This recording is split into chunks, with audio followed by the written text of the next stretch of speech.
Bom dia, boa tarde, boa noite. Bem-vindos a essa aula completa de movimento circular uniforme. Meu nome é Cristiano, sou professor de física, sou físico. E nessa aula a gente vai ver todo o conteúdo de movimento circular uniforme que cai no Enem, cai no monte de vestibular, cai na prova da PRF para você que é concurseiro.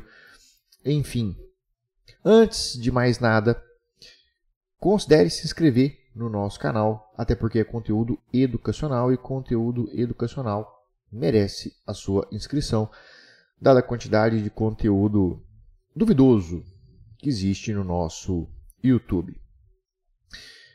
Sem perder muito tempo, então, vamos lá, com bastante calma, com bastante atenção, de olho na tela, não deixe aqui de deixar os comentários, caso você tenha ficado com alguma dúvida, caso você não tenha entendido, e ainda tem algum tema que você queira entender melhor, que você precisa saber, deixa aqui nos comentários também, eu preciso entender escalas termométricas, eu preciso entender transformações gasosas, eu preciso entender movimento retilíneo uniformemente variado, eu preciso entender a ótica do olho humano, como é que funciona. Deixa aqui nos comentários que a gente grava a aula completa. Deixa o likezinho antes de começar, porque isso é importante. Conteúdo educacional merece a sua consideração. Então, vamos lá. De olho na tela. Do que se trata movimento retilíneo. Que retilíneo? Movimento circular uniforme.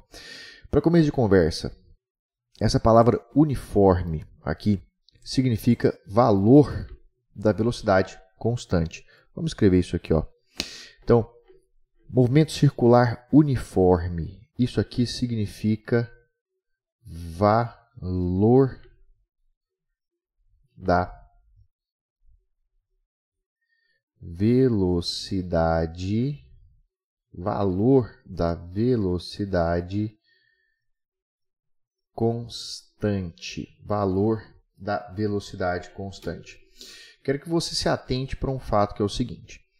Lá na sua prova, pode vir perguntando ou afirmando o seguinte: no movimento circular uniforme, a velocidade é constante? Não.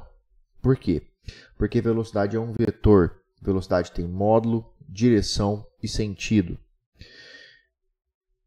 A direção da velocidade ao longo do movimento não se mantém constante. O objeto está se movendo em círculo, então a direção da velocidade muda o tempo todo. Então cuidado com essa afirmação.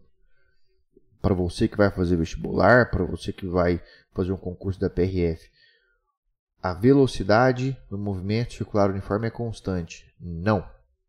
O que é constante é o valor da velocidade, porque a direção muda o tempo todo.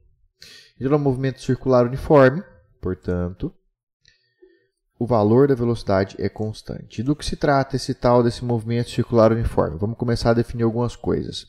Primeiro, a nossa trajetória ela é circular. Dentro dessa trajetória circular, presta atenção, eu vou pegar um objeto que está nesse ponto aí. E esse objeto está se movendo em círculos e eu vou filmar, uma certa parte do movimento dele. Vou trazer para cá. Nosso objeto fez esse movimento. Ele está girando continuamente, mas eu filmei esse trecho. Perceba que nesse movimento, ele executa ali, ele faz aqui, ele varre uma certa quantidade de ângulo. Está vendo que eu chamei de θ? Nós vamos definir uma grandeza aqui chamada de velocidade angular. O que é a velocidade angular? E para isso, a gente vai usar a letra grega ômega minúscula. A letra grega ômega minúscula parece esse Wzinho gordinho aqui, cheio de voltinha. A velocidade angular, portanto, é o tanto de ângulo que o objeto varre, é o tanto de ângulo que ele fez aqui, dentro de um certo intervalo de tempo. Então, eu fui lá, eu flagrei nosso objeto girando, contei quanto tempo ele levou para varrer essa quantidade de ângulo, e se eu pego esse ângulo e divido pelo tempo gasto, eu tenho aqui, então, a definição de velocidade angular. Então, velocidade angular é o tanto de ângulo que o nosso objeto varre dentro de um certo intervalo de tempo. Atenção aqui para as unidades. Isso aqui complica a vida de muita gente, mas vamos lá.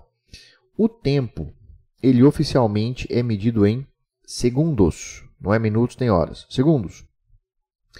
Esse tanto de ângulo que o objeto varreu é medido em radianos, não é em graus. Presta atenção, existem duas unidades na matemática que medem graus, que mede ângulo. São os graus e os radianos. Grau é uma unidade, radiano é outra. Oficialmente, ângulo se mede em radiano, não é em grau. É radiano. E aí é importante, eu trouxe aqui, né, alguns ângulos em graus e em radianos, medidos em graus e em radianos, para você ter uma ideia do que se trata. Por exemplo, e aqui, isso aqui se chama círculo trigonométrico. Tá?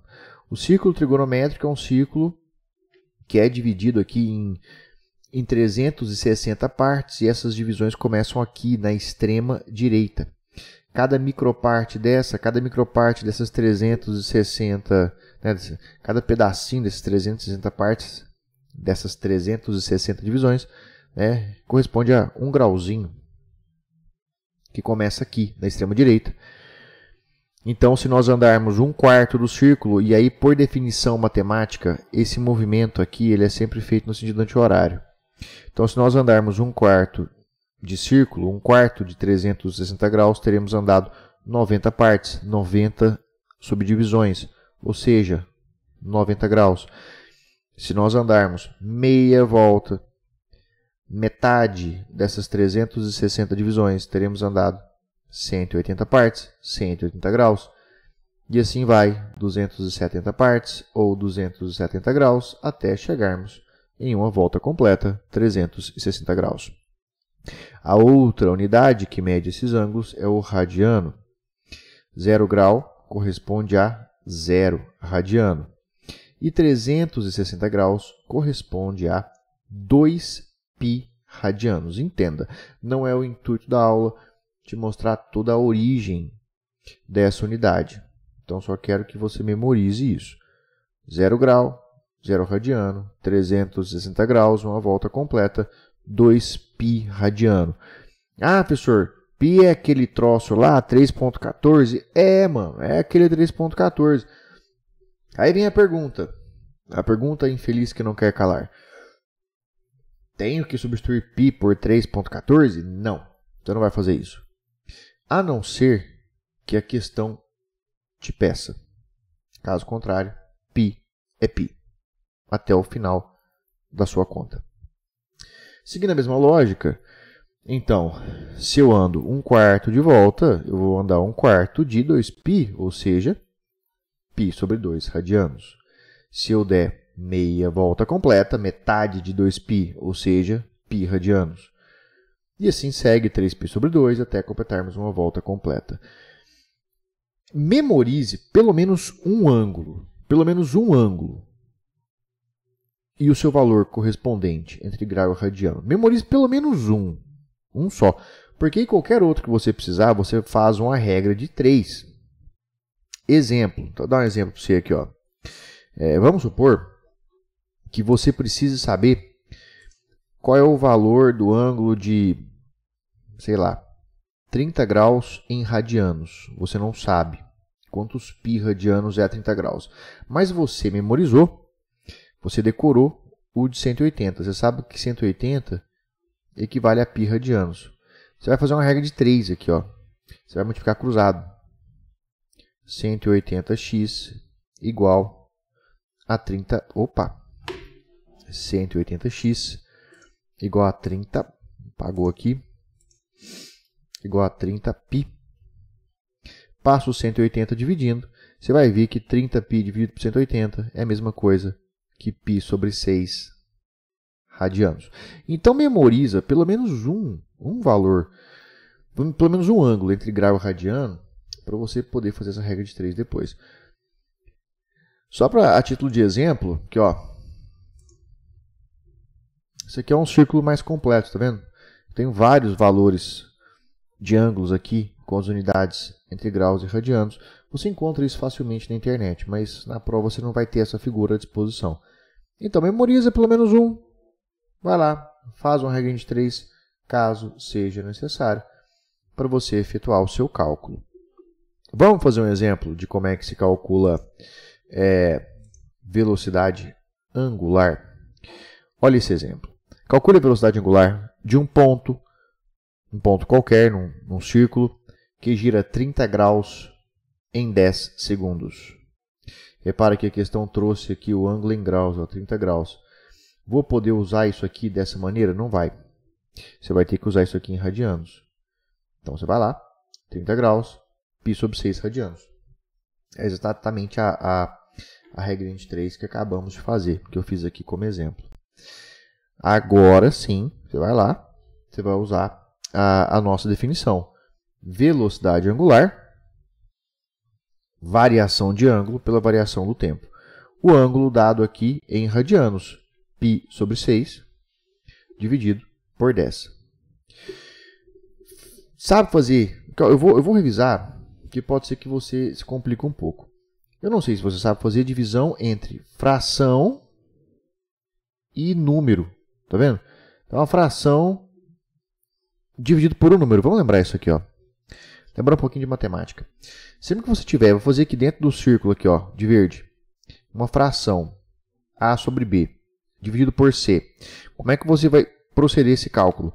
Pega esse denominador B aqui, ó, desce ele multiplicando. Ou seja, A dividido por B vezes C. Nossa, como assim? Exemplo numérico.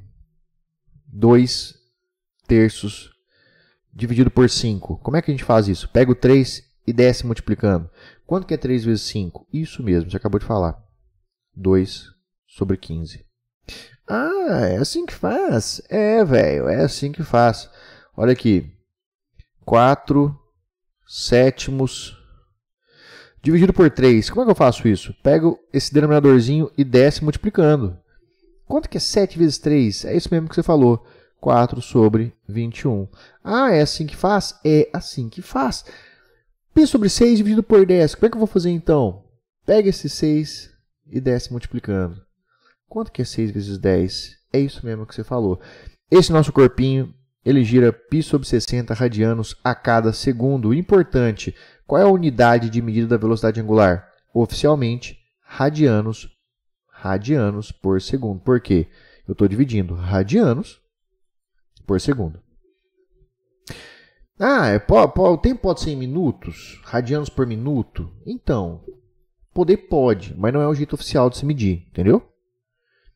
Ah, pode ser radiano por hora? Pode. Qualquer unidade de tempo é válido. Qualquer radiano dividido por qualquer unidade de tempo continua sendo velocidade angular. Só não estará na unidade oficial, no sistema internacional de unidades. Pegou a lógica do negócio? Vamos continuar aqui então. Então, esse aqui é o nosso círculo trigonométrico. Só pesquisar no Google círculo trigonométrico, você vai achar vários desses aqui. Agora vamos lá. Vamos definir dois conceitos importantes aqui. É o seguinte, volta para cá. Tudo que for repetitivo, a gente pode adotar os conceitos de período e frequência. Período e frequência não são conceitos de propriedade da física, nem da matemática, nem da engenharia. Tudo que for repetitivo, a gente pode definir um período. O que é um período? Período é o tempo gasto para essa repetição acontecer. Por exemplo, período de faculdade. Por que chama período de faculdade? Período de faculdade dura 6 meses. Por que chama período de faculdade? Porque a cada 6 meses acontece tudo igual de novo. Aula, prova, férias. Aí depois começa de novo. Aula, prova, férias. Aí depois começa de novo. Aula, prova, férias. Então tudo que for repetitivo tem período. Período natalino, período menstrual, período de Páscoa, período de férias, período do que quer que seja. Então período é o tempo gasto para uma repetição completa de algo que fica se repetindo. E quando a gente fala de movimento circular, Movimento circular é um movimento repetitivo, porque o objeto está girando e esse movimento se repete, se repete, se repete, se repete, se repete, se repete, se repete. Então, o período de movimento circular é o tempo gasto para uma volta completa. Vamos anotar isso daqui. Então, período é o tempo gasto para uma volta completa. Uma volta, leia-se, 2π radianos. 360 graus, uma volta completa. Traduzindo isso para a linguagem matemática, período, ΔT, tempo gasto, e n voltas completas. Como assim? Por exemplo, vamos imaginar que a gente tenha aqui um certo disco, um certo sistema que ele gasta, sei lá, 20 segundos para dar 2 voltas. Qual é o seu período? Período 20 por 2, 10 segundos, ou seja, a cada 10 segundos esse sistema ele dá uma volta completa. E frequência? Nossa, não ficou bem em cima, hein? Vamos apagar isso aqui porque ficou ruinzão aqui, ó. Ficou em cima do treco. Então, período. Período a gente costuma simbolizar, isso é bem geral, em livros, professores, etc. Período a gente costuma usar um T maiúsculo, tá? Um T grandão. E frequência? Gente, frequência, anota isso aqui, ó. Frequência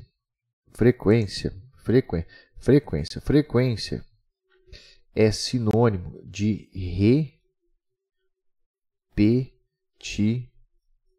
repetibilidade.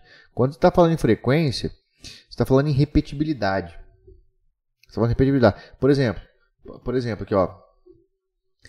Frequência escolar. Por que chama frequência escolar? Chama frequência escolar porque está contando quantas vezes a sua carinha se repetiu na escola ao longo de um certo intervalo de tempo. Então, frequência é quantas repetições acontecem dentro de um intervalo de tempo pré-estabelecido. Aqui, ó, vamos supor aqui, ó, vamos supor que eu tenho um sistema, um disco, que ele dê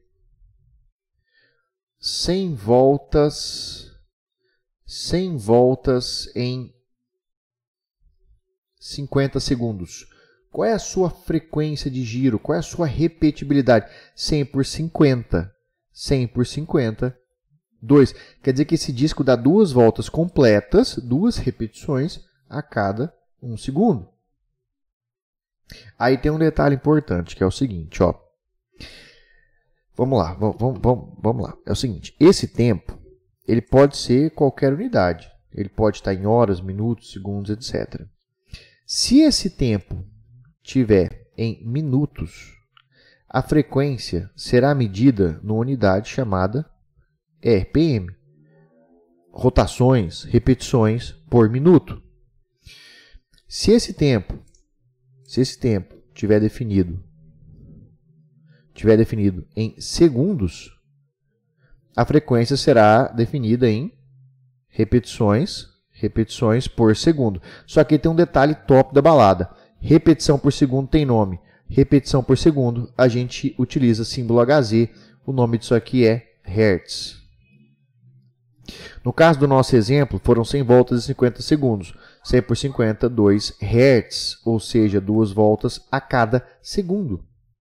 Então, se esse tempo tiver em minutos, RPM. Se tiver em segundos, Hertz. Hertz é o sobrenome de um físico famoso, Heinrich Hertz, que fez importantes descobertas na física moderna, no efeito fotoelétrico, que contribuiu, inclusive, para o Nobel do Albert Einstein. RPM, a gente não usa o sobrenome de nenhum físico famoso. Pode ser você que está assistindo esse vídeo, né?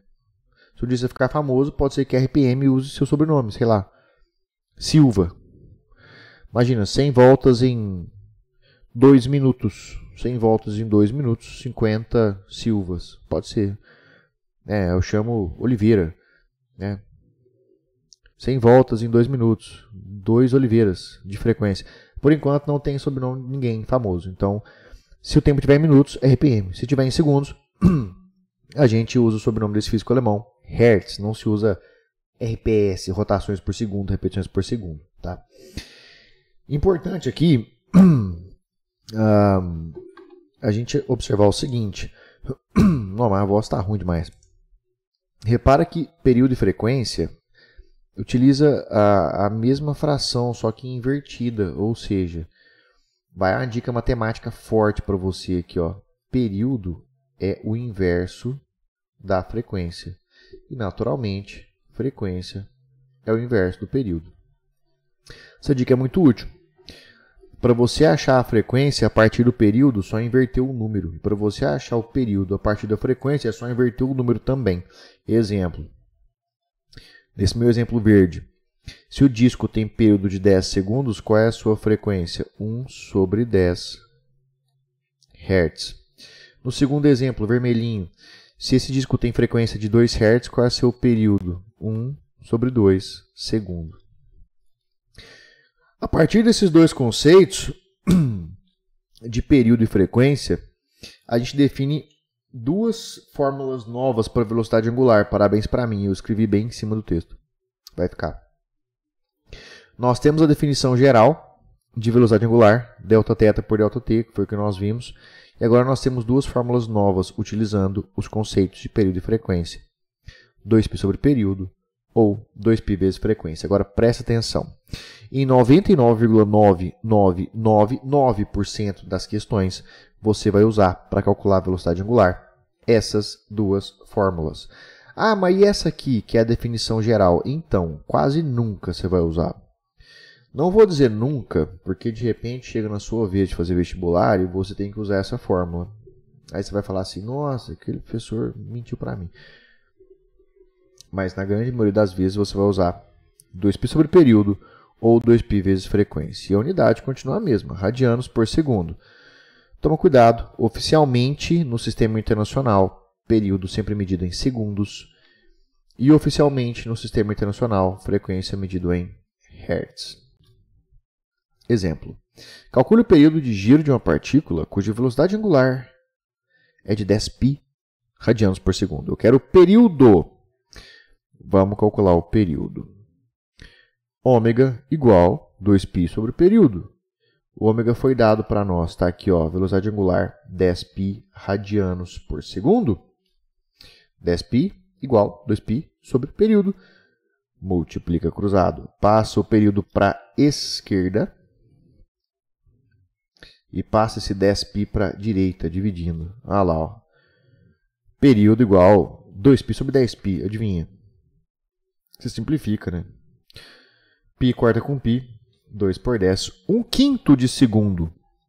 A questão não pediu, mas se tivesse pedido a frequência é o inverso do período, 5 Hz. 5 Hz. Entendeu? Se entendeu, comenta agora no comentário assim, entendi. Se não entendeu nada até agora, você comenta ali nos comentários assim, não entendi patavinas do que você falou até agora. Mas se entendeu, comenta, eu não entendi, tá? Agora eu estou entendendo. Agora vamos lá. Eu vou te ensinar um conceitinho que ele é útil para o próximo tema da aula. Esse conceitinho aqui ele é de geometria, presta atenção. Isso aqui é a tia da geometria que te explica isso daqui, não sou eu, tá? Vamos lá. Imagina o seguinte, tá? Imagina o seguinte, deixa eu até voltar a câmera aqui, ó, por exemplo. Pronto, beleza.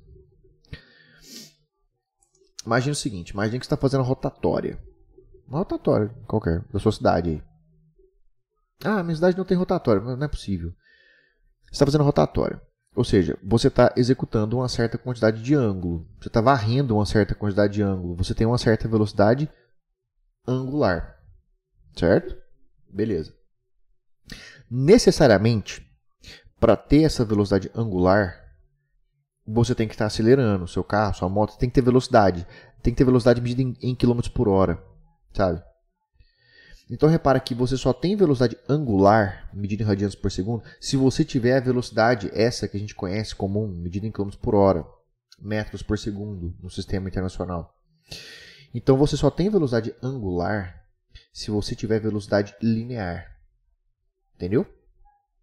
Você tem que acelerar a moto, randandan, ganhou velocidade em km por hora e aí você começa até o movimento circular. A questão é qual é a relação entre essas duas velocidades. A linear, medida em km por hora, metros por segundo, etc.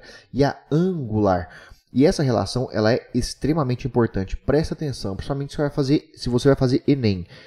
Essa relação ela é obrigatória. Você saber qual é a relação entre velocidade linear, medida em metros por segundo, km por hora, e a velocidade angular. Existe uma relação matemática entre elas. Eu vou te mostrar de onde essa relação vem. Presta atenção. Ninguém vai te perguntar de onde essa relação vem. Eu vou te mostrar para você saber de onde ela vem. Ah, mas eu não quero saber de onde ela vem. Eu quero saber sua fórmula direto. Então acelera o vídeo pelos próximos 1 minuto e meio. Mas vamos lá. Se você é uma pessoa mais curiosa, presta atenção. Eu vou partir de um conceito da geometria, não é da física. Então vamos lá na aulinha lá da tia da geometria. Lá do tio da geometria. Que é o seguinte. Imagina isso aqui. Isso aqui é um pedaço de pizza. Ah, é um arco de circunferência. É um pedaço de pizza. Pronto, é um pedaço de pizza. Olha só. Nesse meu pedaço de pizza, eu tenho uma certa borda. E essa borda aqui tem um certo comprimento que eu chamei de ΔS. Tá, imagina que você pegou uma fita métrica da mamãe de medir roupa, medir cintura, aquelas fitas de costureira. Aí você pediu uma pizza, você arrancou um pedaço da pizza, você pegou a fita e mediu o comprimento da borda. Aí você pegou um transferidor do seu irmãozinho mais novo, do seu priminho enjoado, e colocou em cima da pizza e mediu o ângulo de abertura da borda. Aí você pegou a régua do seu irmãozinho mais novo, enjoado, e mediu aqui, mantegou bem a régua e mediu aqui o raio da pizza. Então eu tenho 3 valores: o comprimento da borda, a abertura desse pedaço e o raio desse pedaço. A tia da geometria vai te dizer que o comprimento da borda é igual o ângulo de abertura vezes o raio. Toma cuidado com as unidades. Vamos trabalhar aqui de forma bonitinha. O comprimento da borda em metro. Nossa, mas que M horroroso. Vou apagar isso aqui e escrever de novo. Pelo amor de Deus. Cadê a borracha? Nossa, parece que eu tô passando mal aqui. Continua feio, tá bom. Esse ângulo de abertura em radianos. E o comprimento aqui, e o raio, o tamanho do raio, também em metros, tá? Os comprimentos em metros e o ângulo em radianos. Vamos trazer isso aqui para o movimento circular, tá? Você está lá fazendo a rotatória?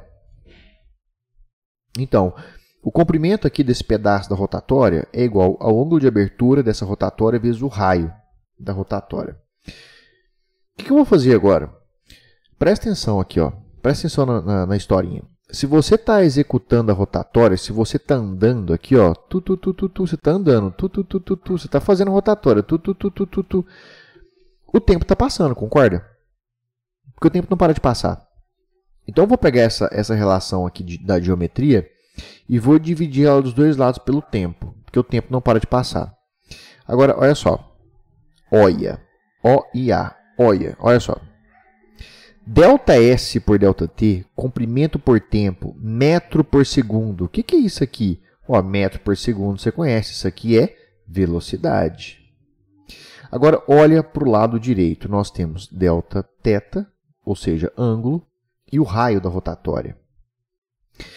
Enquanto o tempo passa, o raio da rotatória não muda. Por quê? Porque ele está concretado no asfalto.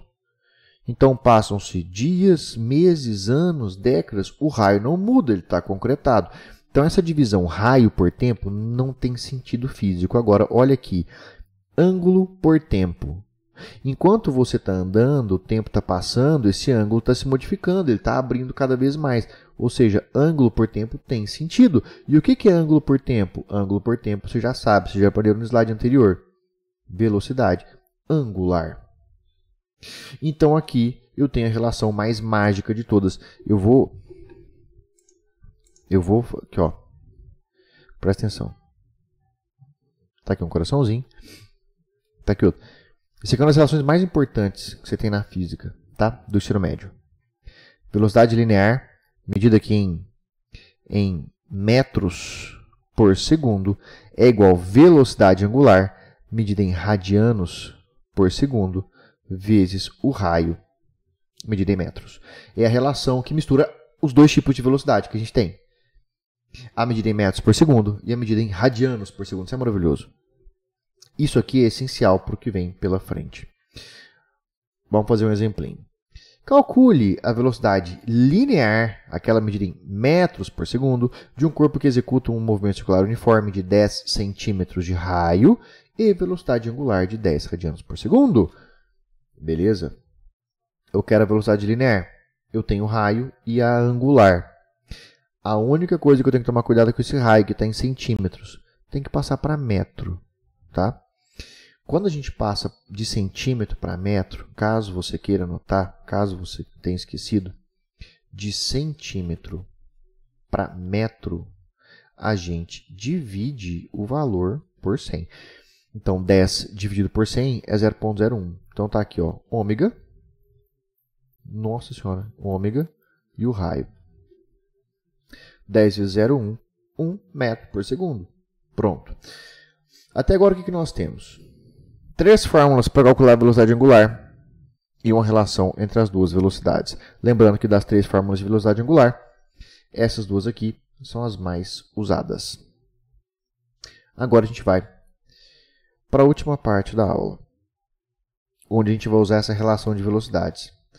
Transmissão de movimento circular uniforme. O que é a ideia do negócio aqui? O que é a lógica do negócio? A lógica do negócio é o seguinte. Eu tenho um disco que está girando e eu quero transmitir esse giro para outro. Inúmeros sistemas de engenharia, inúmeros sistemas mecânicos fazem esse tipo de coisa o tempo todo. Por exemplo, motor de carro tem a correia dentada que gira um disco, que gira vários outros. Catraca de bicicleta colada na roda da bicicleta é um disco que gira o outro. Então, existem duas maneiras de você transmitir o movimento circular uniforme. Quais são essas duas maneiras? Primeiro, ligação por correia. Como assim ligação por correia? Eu tenho um disco que está ligado no motor, eu passo uma correia nesse disco e ligo em outro que não está ligado em nada, mas eu vou girá-lo através do giro do primeiro, ambos ligados por uma correia. Primeiro conceito importante que você tem que ter em mente: os dois discos têm a mesma velocidade linear. Os dois discos estão girando com a mesma velocidade, medida em metros por segundo. É por isso que, por exemplo, tanque de guerra não tem pneu, tem esteira. E dentro ali das esteiras podem existir discos de tamanhos diferentes. Isso é capaz, e essa esteira é capaz, portanto, de mover o tanque de guerra. Porque todos os discos têm a mesma velocidade linear, medido em metros por segundo. É claro, é lógico que para o disco pequeno acompanhar o giro do disco grande, enquanto o disco grande dá uma volta, o disco pequeno tem que dar várias voltinhas, senão ele não acompanha. Mas o resultado disso é que os dois têm a mesma velocidade linear. E que conclusão matemática a gente chega disso? Se a velocidade linear é a mesma para os dois, e se nós sabemos que velocidade linear é igual a velocidade angular vezes o raio, então, partindo da igualdade das velocidades, nós percebemos que a velocidade angular de um disco vezes o seu raio é igual à velocidade angular do outro disco vezes o seu raio. E aí perceba, quanto menor for o raio do disco, maior deve ser a sua velocidade de giro para poder acompanhar o disco grande. Então, o disco pequeno gira muitas vezes para poder acompanhar o grande, de tal modo que no final todos tenham a mesma velocidade do tipo linear. Eu posso ainda fazer uma pequena substituição aqui, isso às vezes aparece nas questões. Nós sabemos que velocidade angular é 2π vezes frequência. Se onde tem esse ômega eu substituir por 2π vezes frequência dos dois lados da igualdade e cortar os 2π dos dois lados, eu tenho essa segunda relação que não envolve velocidade, mas envolve frequência. Mas a lógica é exatamente a mesma. Quanto menor for o disco, maior será a sua frequência de giro, mais repetições ele deve dar para poder acompanhar o disco grande. Então, isso é uma ligação por correia. Exemplo, motor de carro, correia dentada. Outro exemplo, ligação concêntrica. Na ligação concêntrica, nós temos dois discos e aqui eles estão ligados um no centro do outro. Por isso que tem esse nome, ligação concêntrica. Eles estão ligados um no centro do outro. Exemplo, a catraca da bicicleta ligado aqui exatamente no meio da roda. Nesse caso, presta atenção, os dois discos giram juntos. Nesse caso, os dois discos terão a mesma velocidade angular. Os dois discos irão varrer a mesma quantidade de ângulo ao mesmo tempo a cada segundo. E isso traz essa seguinte consequência matemática. Eu vou partir da mesma relação aqui, ó. Velocidade linear é igual a velocidade angular vezes o raio.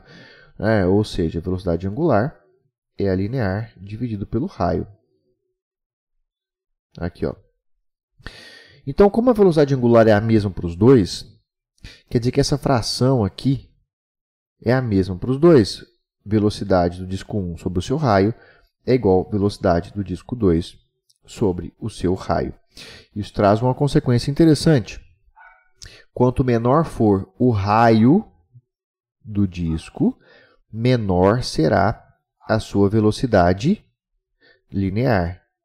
Ao mesmo tempo, quanto maior for o raio, maior será a sua velocidade linear. Como assim? Vamos fazer um exemplo aqui. É o seguinte, só para você entender. Imagina que você está fazendo uma caminhada com seu amigo e vocês chegaram na rotatória. Só que vocês não saem de perto um do outro, de jeito nenhum, porque vocês são best friend forever. Então, o tempo todo, vocês estão caminhando juntos. Vocês chegaram aqui, ó, nesse ponto da rotatória. Você está aqui, seu best friend está aqui. Vocês caminharam até aqui nesse altinho, até no meio aqui da parte alta. Vocês não saem do lado do outro, vocês são dependentes emocionalmente um do outro. Repara, vocês estão alinhados o tempo todo. Nesse rolezinho na rotatória, vocês fizeram exatamente a mesma quantidade de ângulo, exatamente juntos. Só que perceba o seguinte detalhe. Se você está do lado de fora, olha o tamanho do caminho que você percorreu. Se você está do lado de dentro, olha o mini caminho que você percorreu. E aí você consegue perceber que, para manter o alinhamento, quem estava do lado de fora teve que andar mais rápido, mas muito mais rápido do que quem estava do lado de dentro. Por quê? Raio grande implica em velocidade grande e raio pequeno implica em velocidade pequena. Então, quanto maior o raio, maior a velocidade. Quanto menor o raio, menor a velocidade, nesses casos de discos ligados pelo centro. Nesse caso aqui. Então, no caso da bicicleta, quem está mais rápido, a roda ou a catraca? A roda. Por quê? Porque ela tem um raio muito grande e a catraca tem um raio pequenininho. E isso implica em outras situações. Você já deve ter percebido por aí, por exemplo, largada de prova de atletismo quando é feito na curva, assim, ó, dessa maneira, na curva, lá da pista de atletismo. Quando a largada é feita na curva, dessa maneira, vamos supor que o sentido da largada seja esse aqui. Como é que é feito isso? Quem está na raia mais interna, larga mais para trás. Quem está na raia mais externa, larga mais na frente. Assim, você não comete injustiça com o cara que está aqui, ó, dessa maneira. Por quê? Quem está na raia interna vai ter um caminho. E aí, se eu alinhar os três, o cara que largou aqui, nossa, complicou a vida. Olha o tamanho do caminho que ele tem que percorrer. Então, não. Então, você pega esse cara aqui, coloca ele lá na frente, de tal modo que a quantidade a ser percorrida na curva, no fim das contas, seja igual para todos. Entendeu?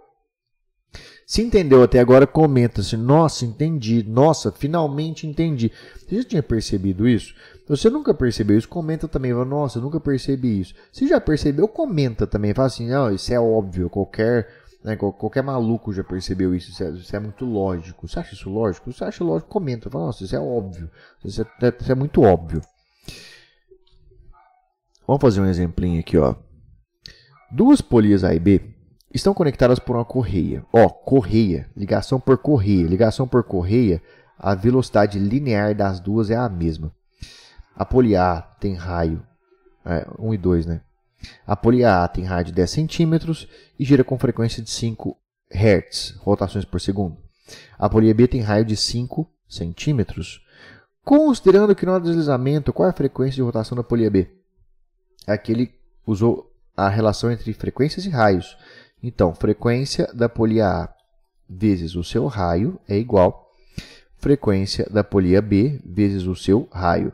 A frequência da polia A está ali 5 Hz. 5 Hz. Não precisa pôr unidade, né? Porque eu estou fazendo a conta aqui. Eu já estou direto no cálculo. 5 Hz vezes...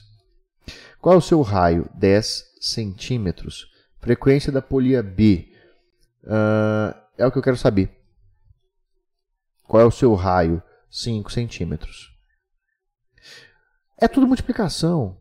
Pode cortar o 5. Frequência da polia B. 10 Hz. Não precisaria fazer a conta. Por quê? Porque a polia A tem raio 2 vezes maior que a polia B. Se a polia A tem raio 2 vezes maior que a polia B, então a frequência da polia B é 2 vezes maior que a frequência da polia A. Você pode pensar dessa maneira. Eu posso escrever isso na prova? Pode. Mas se for uma questão aberta, questão discursiva de vestibular, mostra o cálculo, mostra que você sabe, porque você depende do corretor. Certo? É isso. É tudo isso que você precisa saber sobre a cinemática do movimento circular uniforme. Espero que tenha entendido, espero que você não tenha esquecido de deixar o seu likezinho, se inscreva, leve em consideração se inscrever, porque conteúdo educacional merece a sua inscrição, dado o mar de conteúdo estranho que tem no YouTube. É isso. Deixe aí também qual sugestão, qual outro assunto você quer entender com mais facilidade que você não entendeu até hoje. Não deixe de se inscrever, deixe o seu likezinho, deixe seu comentário. E até a próxima aula. Valeu!